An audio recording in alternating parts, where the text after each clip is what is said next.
All right, guys, let's see. Sally here, Max.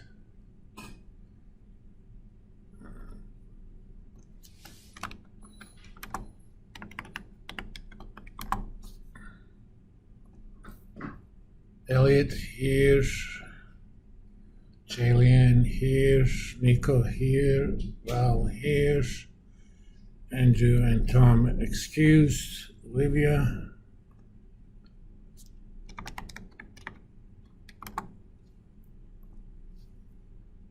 Laurel here. Moberlin excused, and the rest are here. All right. I'm gonna jump to chapter 14. It's kind of a good follow-up to international money markets.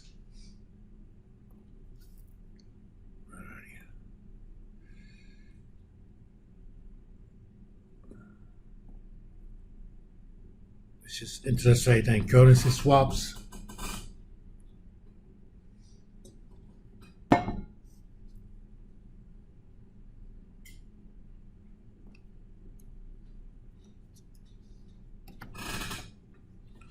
We're going to talk about different types of swaps, the size of the market, and especially on interest rate swaps and currency swaps. Today I'll talk more about interest rate swaps. What are they useful for? How can we actually price them? And Wednesday we'll talk about currency swaps.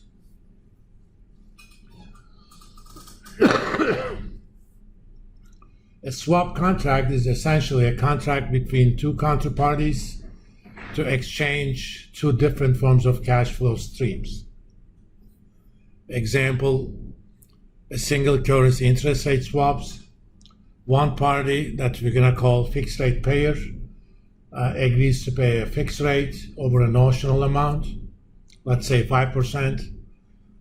So if it's an annual one, every year they're going to pay $50,000 over $1 million, and they will get a floating rate, which is indexed to a certain type of interest rate index. In the old days, that was typically LIBOR, but LIBOR doesn't exist anymore. Now we have different reference indices.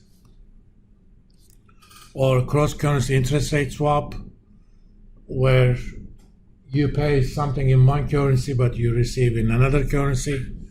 It could be fixed to fixed, fixed to floating, floating to fixed. And the first kind of swaps happened in early 80s.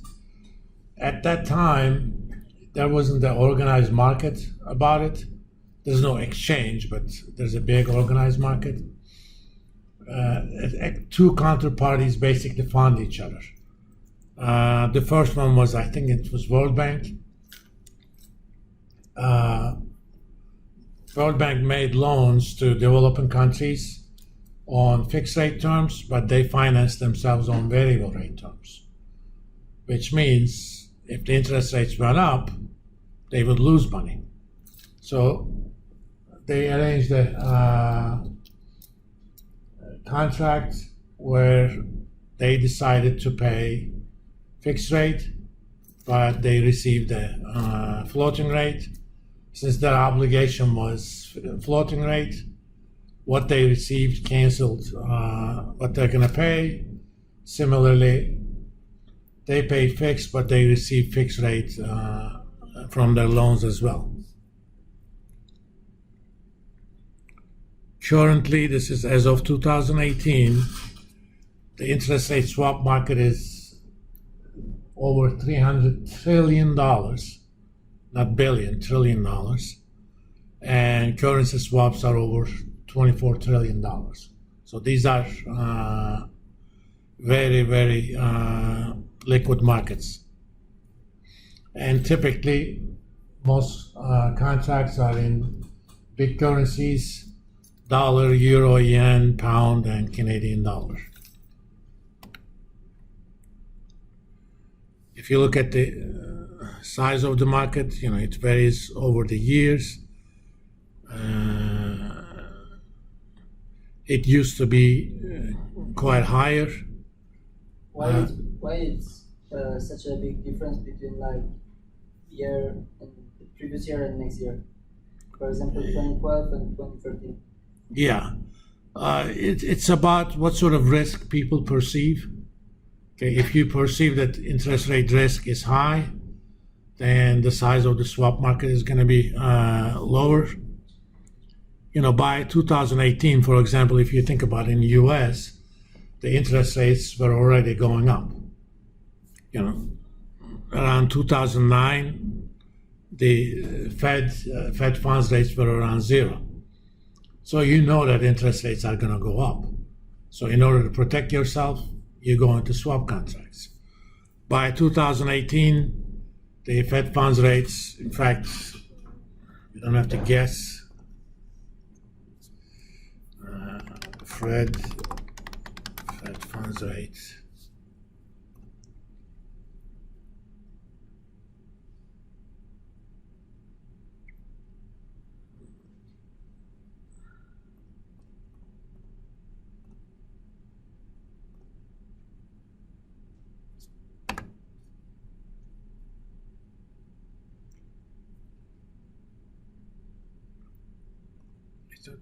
I already did this.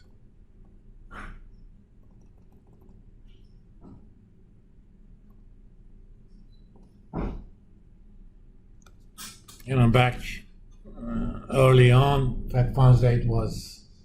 effective Fed funds rates was 10, 12, 20 basis points. By 2018, we were close to 2. We reached a peak of 250. Then COVID happened and so on and so forth. Okay. During COVID times, probably we don't have the data for it on the PowerPoint, but more than likely the size of the swap market would have been much bigger. Now that Fed funds rate is pretty high, interest rates risk people perceive is not that high. The chances that Fed funds rates is going to be increased more than once over the next year is very, very small. So it's about the perception of the risk.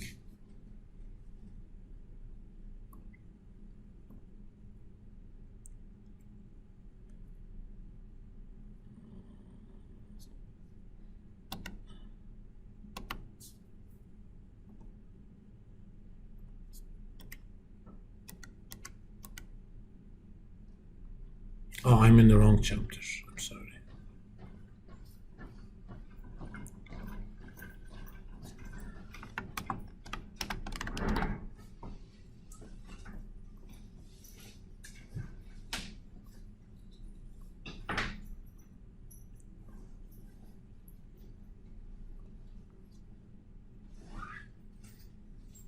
But as you can see, there's more of a steady growth in currency swaps. Now, typically, when these swaps first started, most swap deals were one-off deals where two counterparties found each other. They actually took their own risk. Now we have intermediaries that we call the swap bank.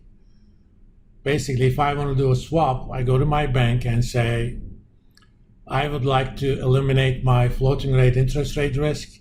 So I want to be a floating rate receiver and fixed rate payer. Bank says, okay, I'll take the other side of that deal.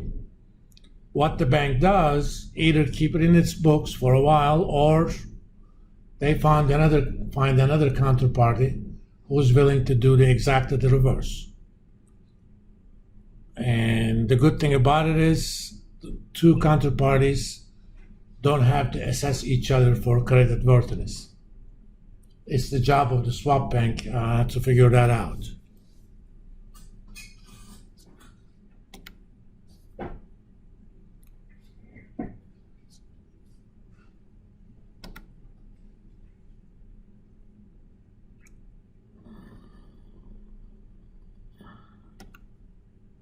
Okay. Now, let's kind of go through a basic interest rate swap. That's my pen.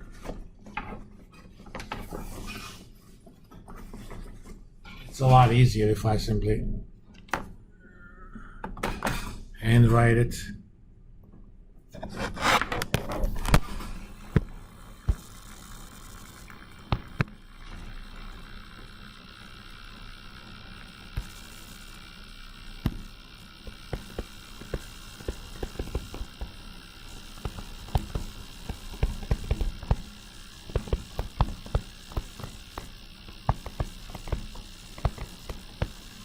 Single currency. First, we're going to talk about the so-called notional amount.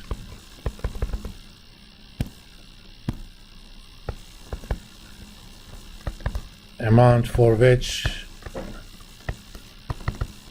interest rate calculations are made. Interest amount calculations are made.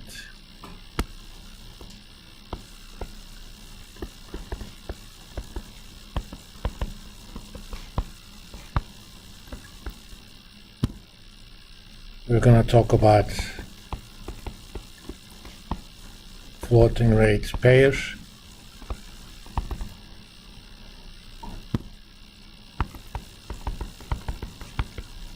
This is the counterparty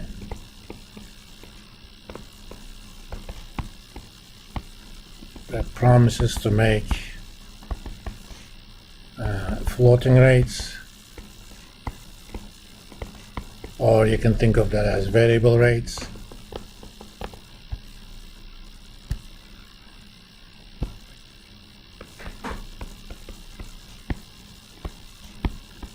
You have a fixed rate payer.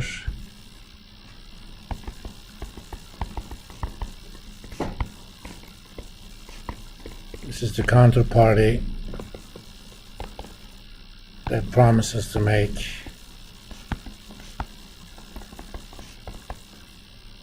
fixed rate payments.